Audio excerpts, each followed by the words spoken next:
कुछ दिया है, मुझे तुमने दाता बहुत कुछ दिया है, तेरा शुक्रिया है, तेरा शुक्रिया है।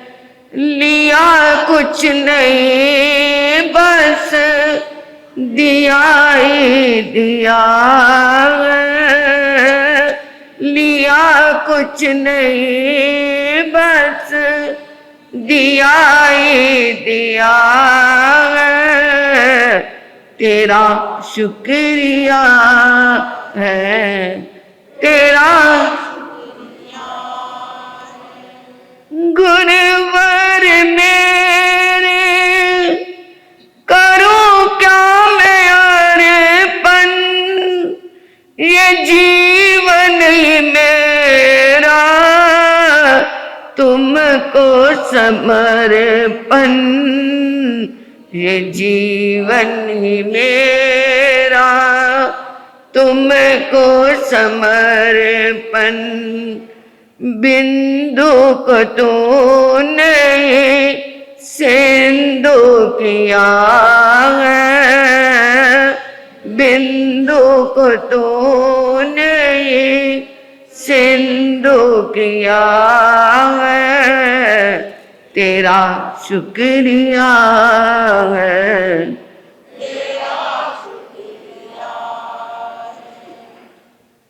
श्री आत्म फूल रतन गुरुवे नमः। श्री आत्म फूल रतन गुरुवे नमः। ओम हरिं श्रीं श्री सद्गुरुनाथाय नमः। ओम हरिं श्रीं श्री सद्गुरुनाथाय नमः। परम श्रद्धेय परम आराध्या परम पूजनीय तपाचार्या परमात्म स्वरूपा गुरनी मैया के पावन पुनीत चरणार विंदों में हृदय की अनंत अनंत आस्था के साथ अनंत अनंत वंदन समर्पित हो। गुरु दरबार में आई भव्य आत्माओं का हार्दिक हार्दिक भव्य अभिनंदन।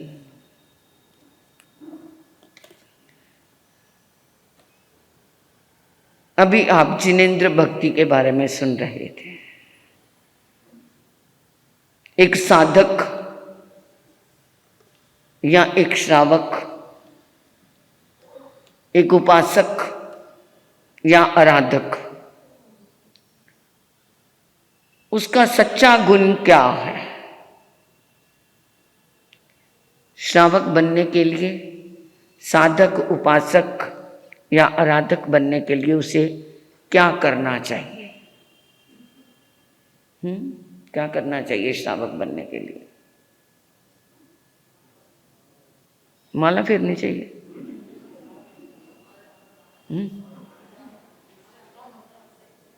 क्या करना चाहिए?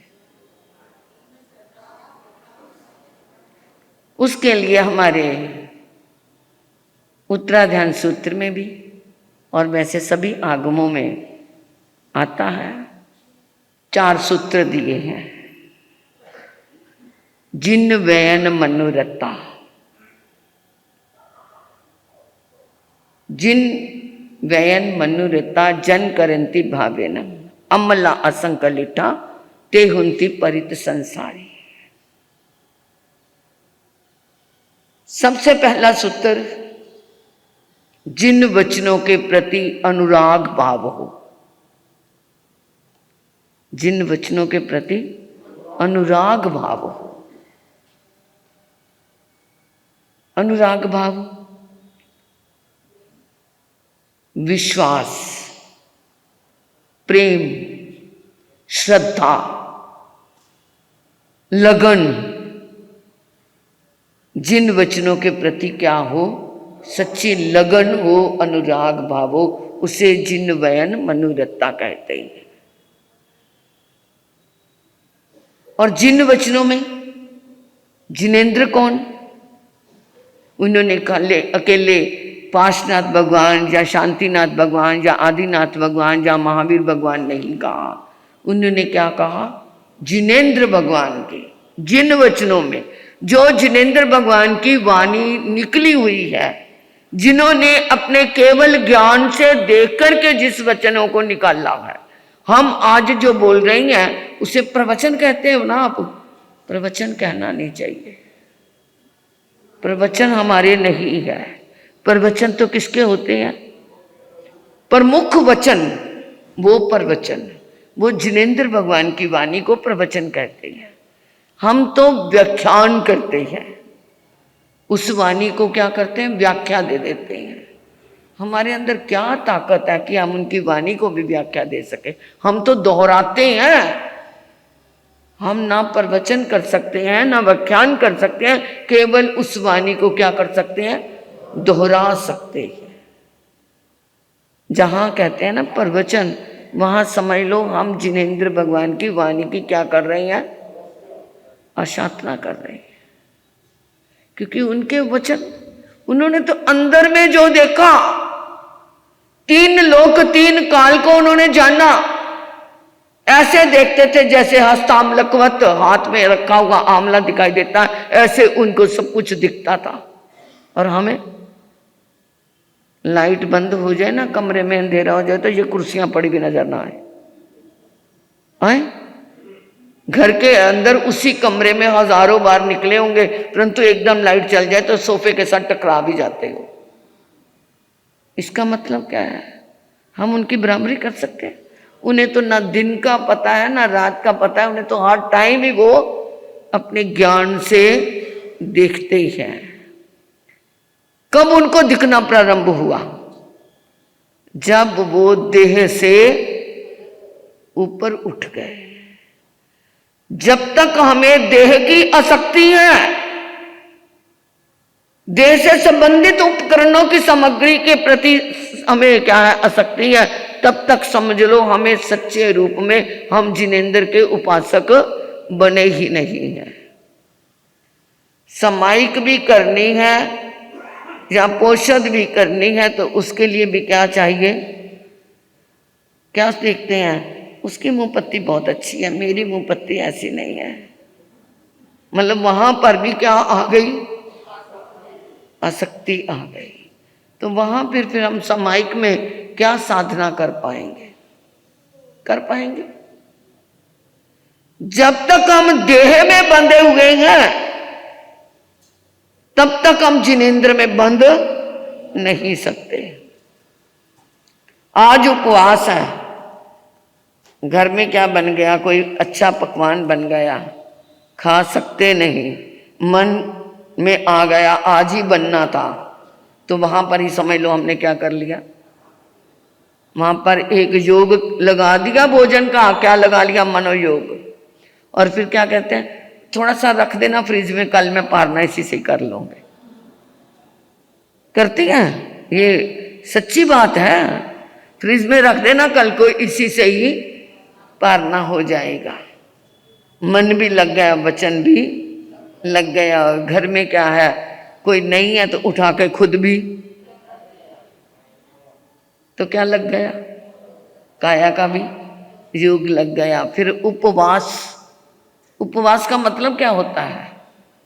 अंतर के समीप वास करना। फिर वो क्या हो गया? फिर तो असनम पानम खाइमन साम्यं के समीप ही रह गए। तो ये क्या है? जिनेंद्र भक्ति। 2 साधक हैं, दोनों एक जैसी समाई कर रहे हैं, दोनों एक जैसे क्या है? उपवास कर रहे हैं, दोनों एक जैसी क्रिया कर रही हैं, क्रिया समान है। ये उपवास भी अभी बाहर के ही क्या हम कर रहे हैं, ये क्रिया समान है एकदम, परंतु एक परित संसारी है और एक संसार में रुलने वाला। परित मतलब संसार से पार होने वाला है और एक संसार में रहने वाला है। ऐसा क्यों? कैसे पता चले? ये प्रश्न किया प्रभु से। प्रभु, एक समान क्रिया, एक समान बैठना, एक समान उठना, एक समान सोना, एक समान खाना, सब कुछ एक समान होते हुए भी कैसे पहचान होगी कि कौन संसार से पार होने वाला है और कौन संसार में भटकने वाला है? तो प्रभु ने पहला सूत्र यही दिया था, जिसके अंदर जिन वचनों के प्रति राग भाव है, अनुरक्ति है, श्रद्धा और विश्वास है, वो संसार से क्रिया ना भी करे तो भी क्या हो जाएगा, और ऊंची ऊंची क्रिया की। और जिन वचनों में अनुरक्ति नहीं हुई, बाहर से सब कुछ दिखा रहा है, परंतु वो संसार में एक भवी आत्मा होती है और एक अभवी आत्मा होती है।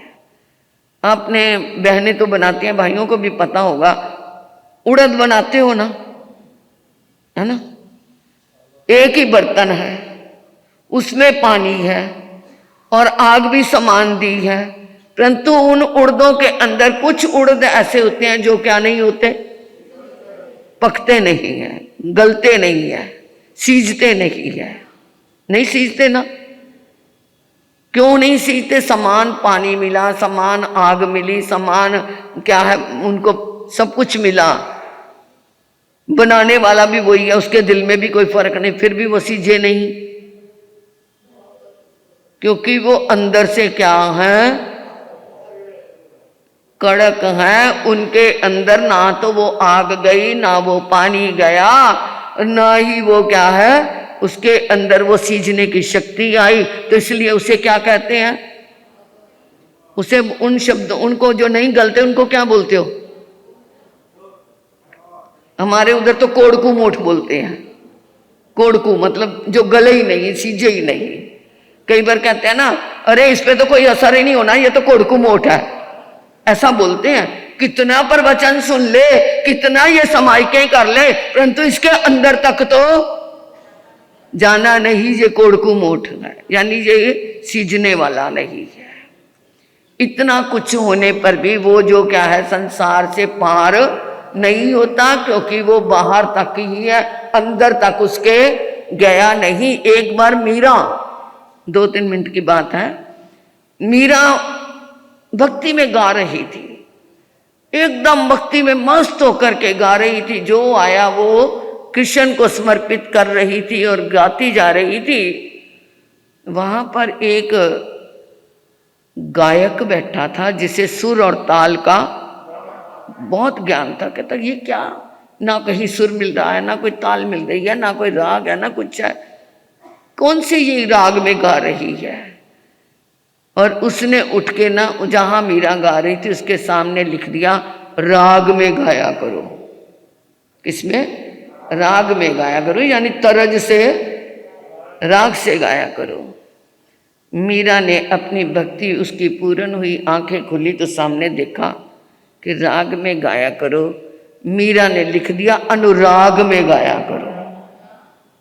किस में गाया करो? अनुराग में गाया करो। ये कितने क्या है, भक्ति संध्या करने वाले आते हैं, कितनी मस्ती में गाते हैं, क्या पैसे भी लेकर के जाते हैं, सब कुछ करके जाते हैं, परंतु उनके क्या वो कर्म निर्जरा का साधन है?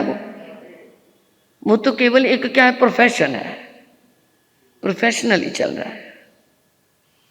अरे ये तो क्या है, ये प्रोफेशन क्या? मैंने तो एक जगह पर पढ़ा, मैं हैरान हो गई।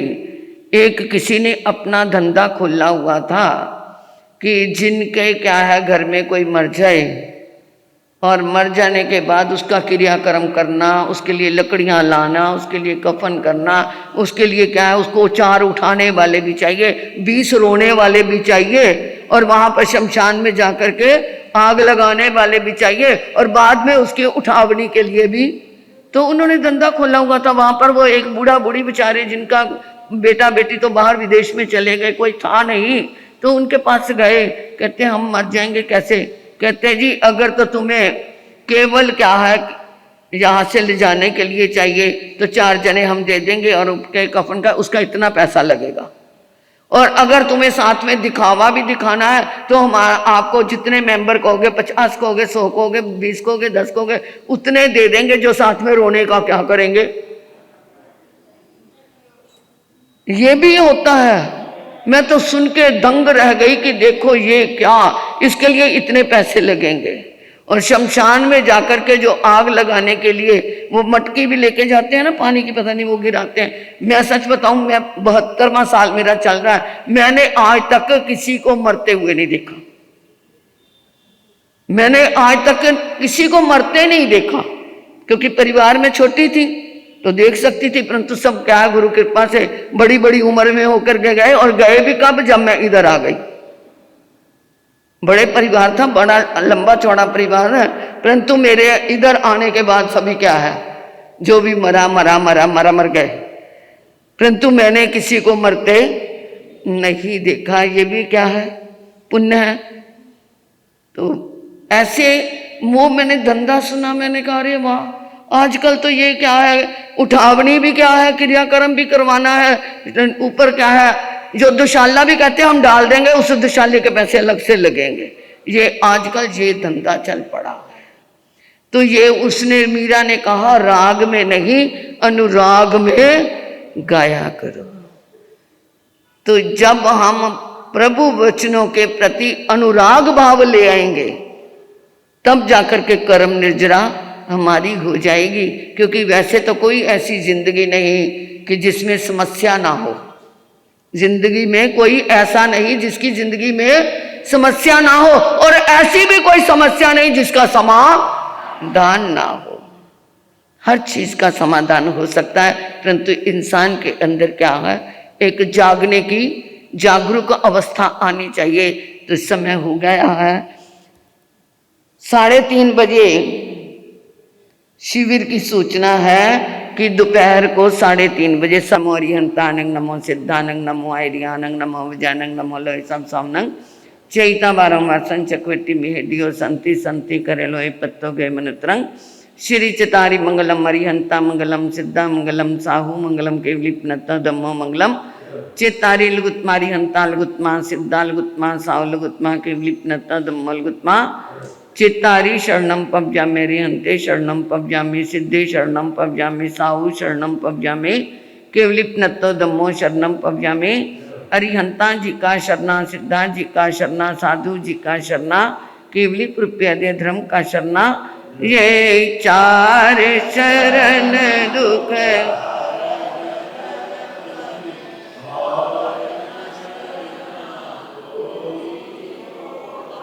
जो भव्य प्राणी करे आराधन उसका अजर अमर पद होगा, उसका सदा ही मंगल होगा।